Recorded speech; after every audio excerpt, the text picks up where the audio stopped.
পয়গম্বর মুসা নবী আল্লাহর কাছে কথা বলার জন্য যাচ্ছে, এমনি একজন ধনী লোকের সাথে সাক্ষাৎ। ধনী কয়, মুসা রে, ও মুসা, আমার এত ধন হিসাব রাখতে পারি না, আল্লাহরে জিগাইবানি কি করলে আমার ধন কমবে? মুসা নবী কয়, ঠিক আছে জিগাইব। একজন বৃদ্ধার সাথে একজন মহিলার সাথে দেখা। মহিলা কয়, মুসা কই যাও, কই যাও রে মুসা? মুসা নবী কয়, তোর পাহাড়ে যাব, আল্লাহর সাথে কথা বল। মুসা রে, আল্লাহরে জিগাইবানি, আমি গরিব মানুষ, আমি ভালো কিছু কিনতে পারি না, ছেলে মেয়েকে ভালো কিছু খাওয়াইতে পারি না, ভাঙ্গা গোর, এত গরিব, ভালো করে ঘর বানাইতে পারি না, আল্লাহরে জিগাইবানি কি করলে আমার উন্নতি হবে, ধনী হব, টাকা পয়সা হবে, আল্লাহরে জিগাইবানি। আল্লাহ মুসা নবী কয়, ঠিক আছে, আল্লাহরে জিগাইব, তুমি কেমনে ধনী হইবা? আল্লাহ নবী মুসা নবী তিন রাস্তার মোড়ে যা দেখে একটা লোক বসে আছে, তার দুই হাত নাই, দুই পা নাই, দুই হাত নাই, দুই পা নাই। ওই লোক ডাক দিয়া কয়, মুসা রে, জীবনে কোনোদিন নিজে হাঁটতে পারি নাই, নিজ হাতে খেতে পারি নাই, কেউ খাওয়াইলে খাই, নতুবা উপবাস থাকি, বৃষ্টি আসলে ভিজি, সেখানে আমি আবার শুকাই। ও মুসা, জীবনে কোনো কাজে দুনিয়ার লাগি নাই, আল্লাহরে জিগাইবানি কোন কারণে আমারে বানাইছে?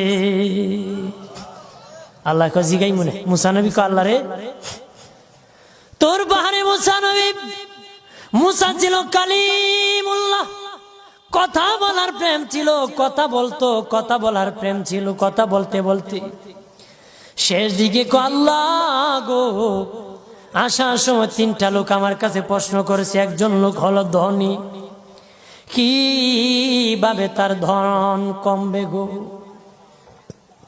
আল্লাহ বলেন, মুসা রে, তারে জানায়া দাও, যাকাত দেওয়া যেন বন্ধ করে দে, শুকরিয়া আদায় করা যেন বন্ধ করে দে, তাহলে আমি প্রভু আল্লাহ সুবহানাহু ওয়া তাআলা তার ধন কমায়া দিব। যদি শুকরিয়া আদায় বন্ধ করে, তাহলে ধন আমি কমাই দেব।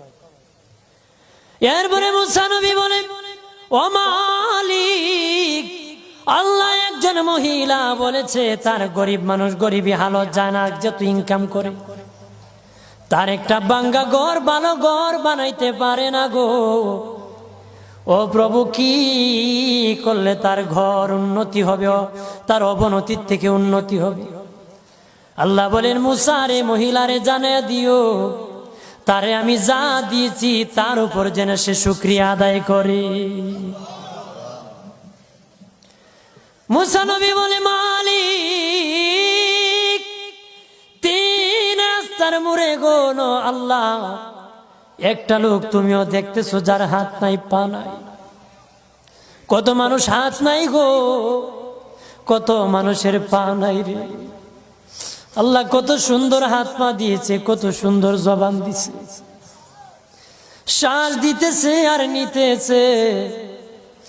আইসিইউ লাইফ সাপোর্টে যদি একদিন তাকে 50-60 হাজার টাকা লাগে রে। 80 বছর, 100 বছর, 40 বছর, 25 বছর আল্লাহ হায়াত দিল রে। বলো রে শাস্তাগঞ্জের সুন্নি জনতা, আল্লাহরে জীবনে কয় টাকা তোমরা দিছো? কয় টাকা আল্লাহরে দিছো? এদের শ্বাস দিল, অক্সিজেন দিল আর নিল।